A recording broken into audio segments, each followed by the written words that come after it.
Assalamualaikum warahmatullahi wabarakatuh. Ketemu lagi di channel saya Purwanto SPD. Di video ini saya akan menjelaskan tentang berita dari jpnn.com. Honorer berpeluang jadi PNS, Menteri Anas hanya sebut satu contoh. Lanjut, jpnn.com Jakarta.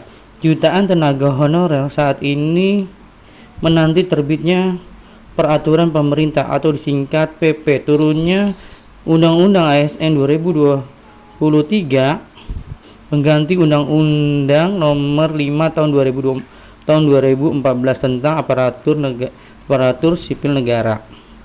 PP baru yang mengatur pengangkatan honorer menjadi ASN, penentuan nasib masing-masing non-ASN. Apakah akan masuk dalam daftar calon P3K part-time atau P3K full-time atau bahkan jadi PNS. Kriteria atau klasterisasi honorer berdasarkan masa pengabdian dan usia. Kemungkinan besar juga bakal tertuang dalam PP turunan Undang-Undang ASN tahun 2023. Hal pokok lainnya yang bakal diatur di PP yakni tentang jenis atau bidang kerjaan honorer yang berhak diangkat menjadi PNS atau P3K full time. Bagi honorer sudah tentu tidak ingin masuk gerbong P3K part time. Di PP manajemen ASN turunan Undang-Undang ASN 2023 itulah nantinya diatur kriteria honorer yang akan diangkat menjadi P3K part time, bahkan mungkin jadi PNS. Iya, Undang-Undang ASN terbaru sebagaimana dikatakan Menpan RB Aswar Anas memberikan peluang honorer diangkat menjadi PNS. Meski secara umum honorer akan diselesaikan melalui mekanisme P3K penuh waktu maupun P3K paruh waktu. Namun, mantan Bupati Banyuwangi 2 periode itu mengakui memang ada honorer yang bisa diangkat menjadi PNS jika memenuhi persyaratan perundang-undangan. Itu pun lewat mekanisme tes. Lanjut nomor 2.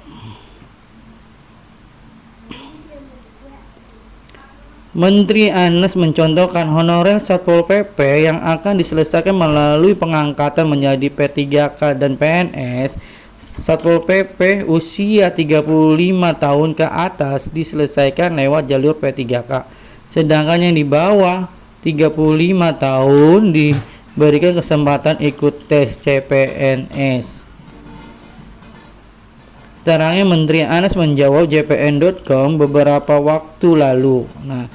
Hanya saja Menteri Anas tidak menjelaskan bagaimana mekanisme tes CPNS bagi honorer usia kurang dari 35 tahun. Jika mekanisme tes ternyata sama dengan peserta seleksi jalur umum, maka berarti pernyataan Mas Anas bersifat normatif karena memang syarat usia mendaftar seleksi CPNS tidak boleh lebih dari 35 tahun. Namun jika memang honorer dimaksud mendapatkan perlakuan khusus untuk menjadi PNS, maka mekanisme seleksi bakal berbeda dengan pelamar jalur umum. Misal, persaingan mereka antar sesama honorer saja, terpisah dengan pelajar umum. Mekanisme seperti itu sudah pernah diterapkan dan mengacu pada PP 56 tahun 2012 tentang pengangkatan honorer menjadi CPNS.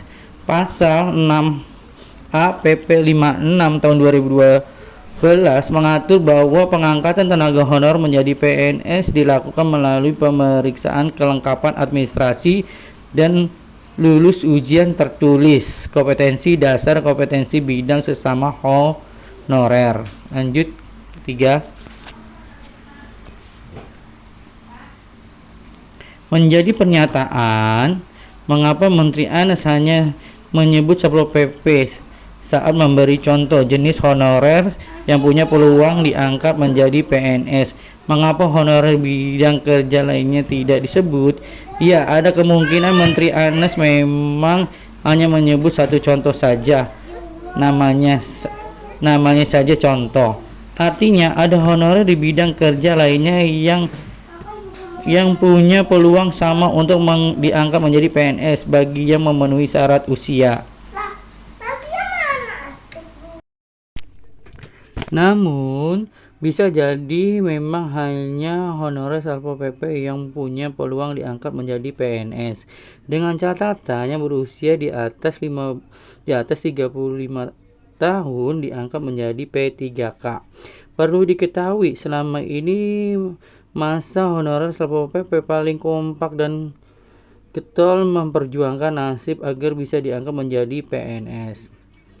Masa honorer Satpol PP atau disebut juga Banpol PP sudah beberapa kali menggelar aksi unjuk rasa baik di daerah maupun di Jakarta. Aspirasi honor Satpol PP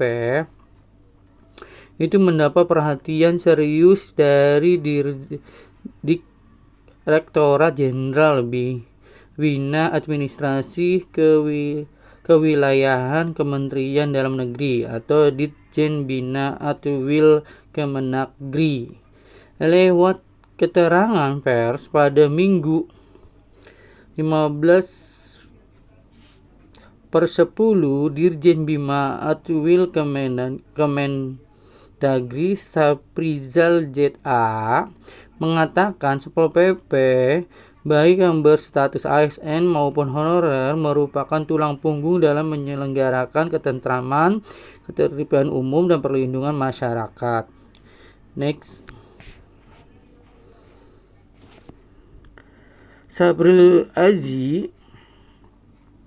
Saprizal JA menegaskan pihak telah dan terus memperjuangkan aspirasi personel honorer Satpol PP kepada Menpan RB hingga ke DPR RI. Hal ini dilakukan secara konsisten baik melalui kebijakan koordinasi maupun advokasi kepada multi pihak. Perlu diketahui Dirjen Atwil Kemendagri merupakan instansi pembina Satpol PP.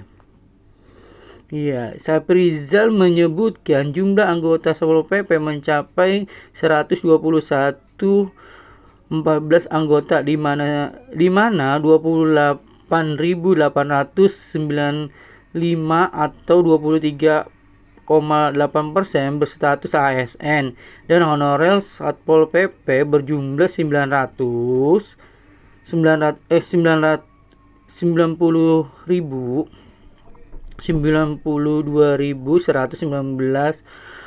personel yang tersebar di seluruh penjuru tanah air. Barangkali pernyataan Menteri Anas yang menyebutkan contoh honorer Satpol PP usia kurang dari 35 tahun berpeluang menjadi PNS sebagai respon atas aspirasi tersebut. Respon jalan tengah lantaran tidak mungkin seluruh honorer Satpol PP diangkat jadi PNS karena ada syarat batas usia.